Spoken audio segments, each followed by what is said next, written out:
Hello there guys, and welcome to the very first video in quite a long time actually. Today it's not a tutorial, it's more of a new project part 1. So this new project is actually probably the most expensive project I've ever even considered doing. So what myself and my friends have been talking about, we got talking in our electronics lesson a couple of weeks ago. It started off with Raspberry Pis, and we basically were discussing how we'd all seen this video of this guy that created a 40 node, aka 40 Raspberry Pi cluster build. So we started talking about this, we started talking about, oh yeah, how about if we make 50 Raspberry Pi cluster build, or 60 Raspberry Pi cluster build. You see, it just kept on adding up and up and up, and we were getting to the point where we were talking about making rockets and submarines that all connect back to this Raspberry Pi cluster build, and it's like real-time control of this computer, pretty much. I'm sorry, my cat's in the background. Real-time control of this submarine, these rockets, with this one cluster build computer. So we thought, how can we make this even better? So we got to the point where we were talking about actually making proper computers of cluster builds, making servers cluster builds. And that's where we all got to the point where we were all talking about the exact same thing. We were really talking in depth about this. So we got to the point where we were talking about basically getting 4 or 5 computers, really quite cheap yet reliable computers, and basically putting all these computers in one case with a crap ton of cooling, and then just basically having them as a cluster build. So we were talking about that, and we had about a 4.5-hour conversation tonight about server hosting, university, this server, Raspberry Pis, what we could actually do with this. And we were just slowly looking through, and we came to the point where we were looking for parts, and that's really the start of this entire build. The build is going to cost between £479 and £600, because obviously these parts here, this doesn't include the case or anything like that. So we went for 160GB 3.5-inch drive. One, because it's the cheapest, so it's only £10.99 with free shipping as well. And two, because, like I've said many times, well, I don't actually think I've said this before, this is really just a project. We won't be running anything 24/7 probably on this. I mean, yeah, it's going to be our server to run, let's say, Minecraft or a game server on, or even just a project on that we can work on. But this is literally only going to be for an educational insight into how clusters work and how servers work. I mean, so yeah, we've got 460GB IDE 3.5-inch drives. Which actually, let's just quickly check the specs on this. 7,200 RPM, which is more than enough. Minimum of 2MB cache and a maximum of 60MB. That's fine. 3.5-inch, so really just an average drive. I mean, even if these do fail, we're not that bothered, because it's literally, this is only going to be a test, an educational project. That, yeah, it's gonna be nice to have that in the background and use it every once in a while for playing around with, but it's not too much of a big deal. And for £10.99, it's a bargain, really. And then, as for the power supply, we don't want anything too big, but we do need 4 of these, which is going to kind of suck, because obviously that's 4 power supplies. I would love it if we could just run all 4 motherboards off of one 1000-watt power supply or 1500-watt power supply, because really overkill when I say that 1000-watt. But yeah, so we've got an unbranded 500-watt 12cm builder PSU, which I'm guessing is going to be completely fine for the build. It's got 70% efficiency, not too bad. And yeah, that should be completely fine. So I have 4 of them as well. So 4 everything pretty much. 4 power supplies, 4 hard drives, maybe 8 of these because we are actually quite tempted to have it so it's RAID 1. So it's got a direct backup. I mean, yeah, they may fail, but for an extra 45 quid, it's worth it, I think. 44 quid, sorry. 43.96, but you know. And then, as for the CPU, we don't need anything big, we don't need anything fancy. So, we just went with the AMD Athlon multi-core processor, which is, what was it? I think it was, it doesn't say on here. Let's quickly look this up. Obviously, we're going to go with 4 of these as well. I'm just going to use the stock fan because with the other cooling bits that we have, if you can call them cooling bits, that's what all we'll really need. We are going to be overclocking it to 3.6 megahertz. Yeah, I am looking at the right thing, right? That doesn't sound right. Yeah, 3.6 gigahertz. Sorry, so obviously 1,000 megahertz is 1 gigahertz. So we'll be overclocking the entire CPU to 3.6 gigahertz, and this has 2 cores and 2 threads. So that's more than enough, to be honest.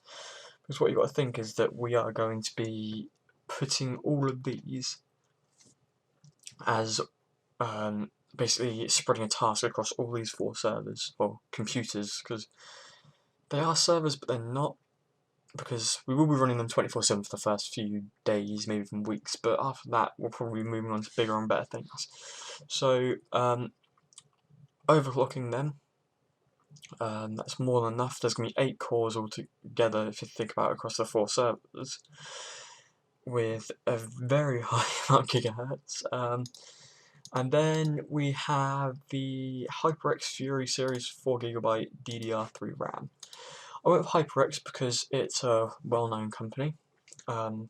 It's quite cheap for what it is. It's 4GB, which, I mean, the actual motherboard that we're using can support, I think it's either 32 or 16 gigabytes of RAM, but we'll just go with the 4GB for now because we don't need anything much more. Anymore really. But yeah, HyperX, good company, reliable. I think it comes with a warranty. I'm not too sure. Even if it doesn't, then it doesn't really matter. But yeah, that's what RAM we're going with.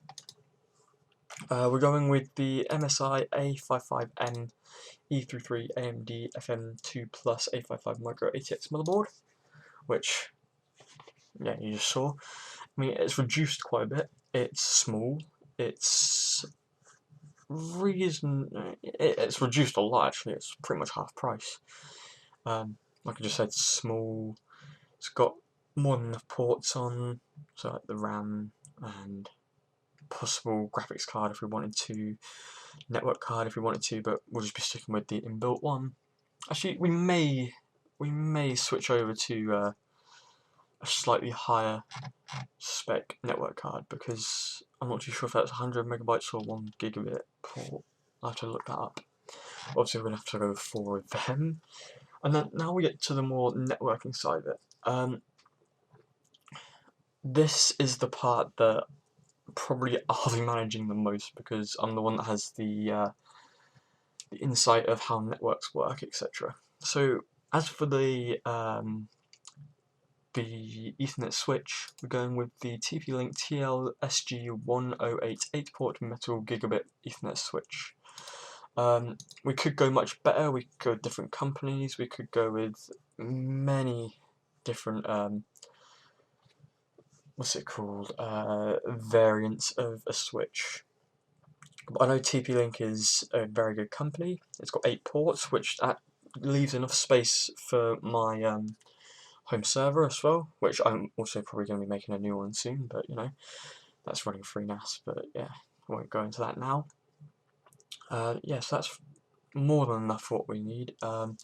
May even be plugging in another hub into that to extend the connection around the house a little bit, but it's a pretty decent little piece of kit for networking.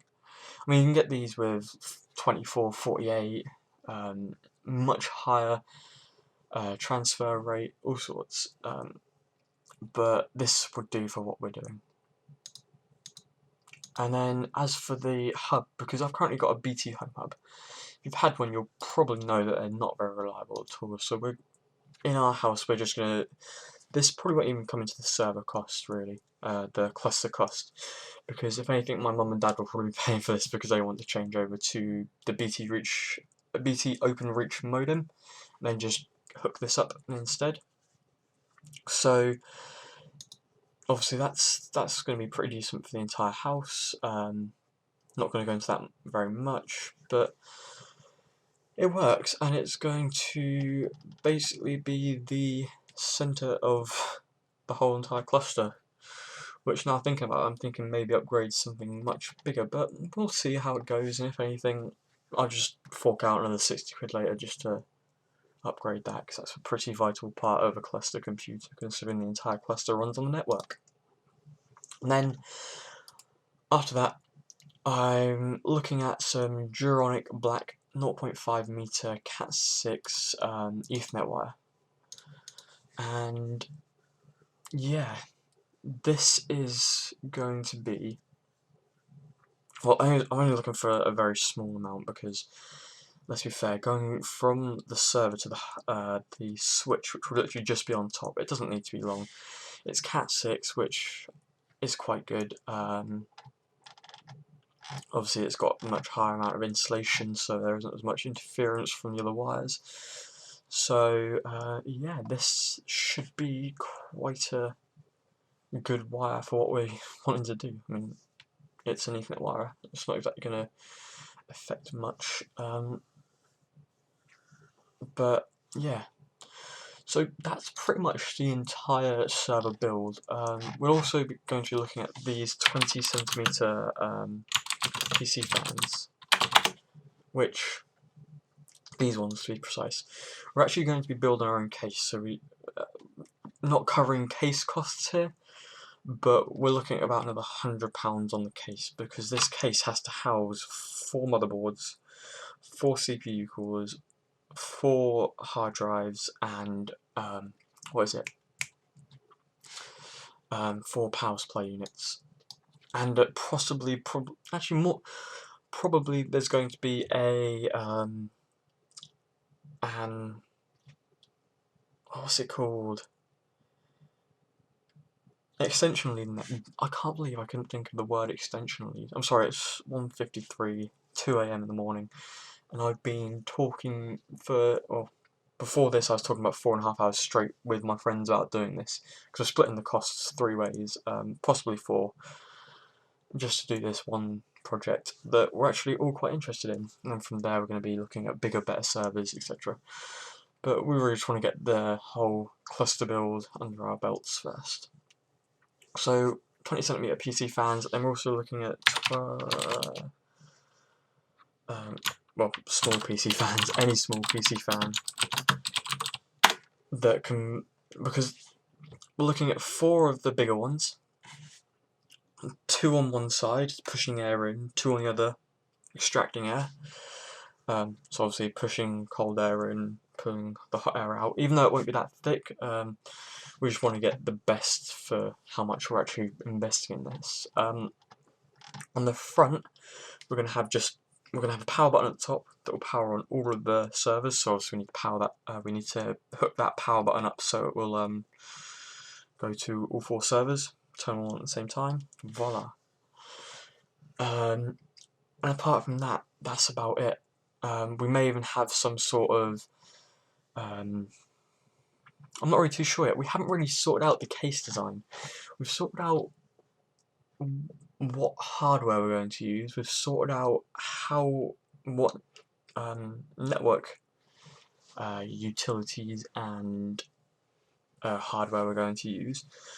We've sorted out even what we're going to use the cluster server for and how we're going to utilize it to its full potential for learning about cluster computers. But as for the case, that's something that we're going to be discussing in a couple of days' time. But we're going to be just sticking a few computer PC case fans in there, at £2.26 each. We'll probably get 10 or 12 of them. 6 on the front, 6 or 7 on the front even, 6 or 7 on the back, with the ports obviously exposed so we can actually use the ports. And that's really about it. This entire build, this entire project is purely based on the fact that we started talking about Raspberry Pis. I mean, we're not even going to be starting this till probably late January, early February. So we've got another 2.5 months, maybe, between 2 and 2.5 months left. And we really just want to get this planned. We want to get it sorted. We may even be running a few tests using VMware to see how cluster computers will work. I mean, sure, we could just use VMware to do all of this, but we all really want to learn about the whole network side of it. We want to learn about the hardware side of it. We really want to have the utilities there in front of us to actually utilize and use to our full potential. And for all we know, we may even be taking this into our college and presenting it to our computing teacher, who's a networks, or used to be a networks analyst, who we haven't actually spoken to about this yet. We really only started talking about this a couple of days ago, and yeah, but we will keep you updated with this. We're probably going to start purchasing parts for the PC anytime soon, really, whenever we can actually get the money to do it. Because at the moment we're all really waiting for Christmas money, birthday money, and things to sell. And I personally have quite a few things I can sell to build this. But yeah, so custom case for low-end PCs. Well, not really they are PCs, because PC is only really made up of the motherboard, the hard drive, the RAM, the CPU, and the power supply unit. So that's really just what a PC is. You don't really need a case, you don't really need a screen. I mean, yeah, for a home PC you need a screen, keyboard, mouse, all them little bits, but really we're just going to be making small, I don't want to call them servers because they're not going online 24/7, but technically the purpose of them is to be a server. The whole entire purpose is server oriented. And this may even move on to creating higher spec home servers, creating network servers. And one thing we are really tempted to do is, once we've finished this project, once we've actually got it under our belts, is create I don't really know what to call it, more like a slab server, pretty much. So you've got the different units that you can put into a server and actually send them off to a data center to co-locate for the entire year. Because luckily I know a couple of companies that do it rather cheap. I mean, we're not really looking at very high power usage, we're not really looking at very high data usage, so really anything will be fine. As for this is actually going under my stairs with all my other network-based stuff. But yeah, this is going to be a nice little project for us all to work on, and should hopefully enhance our knowledge on servers, networks, and things like that. But yeah, I've rambled on for more than long enough now. Next time I'll try and get the other guys on the show, making the video with me as well, so we can actually go through a few things with you guys in much more in depth, such as the actual design of the case, possible parts that we may have purchased by then, and other updates, such as how we're actually going to be doing this. I may even upload the VMware test to my YouTube channel, so if you want to check that out, it may be on there now. Probably making it in about 2 weeks from now, which is currently 24th, so we're looking at the 8th of December. So yeah, I hope you guys enjoyed this video. I know it's been really boring, but this is the type of thing that I can ramble on about for hours, days even. I mean, take my 4.5 hour chat with my friends about creating this in the first place. That was 4.5 hours of me literally almost lecturing about how this computer is going to be built, or how this cluster setup is going to be built, pros and cons, things like that. Because I hate to say it, but I'm probably the most knowledgeable person on the subject at the moment, out of the 3 of us, possibly 4 of us. But yeah, okay, I've said this about 3 times now. I better be off now. I've been speaking for way too long. I hope you guys enjoyed the video, possibly follow along with the project, and I will see you next time. Bye!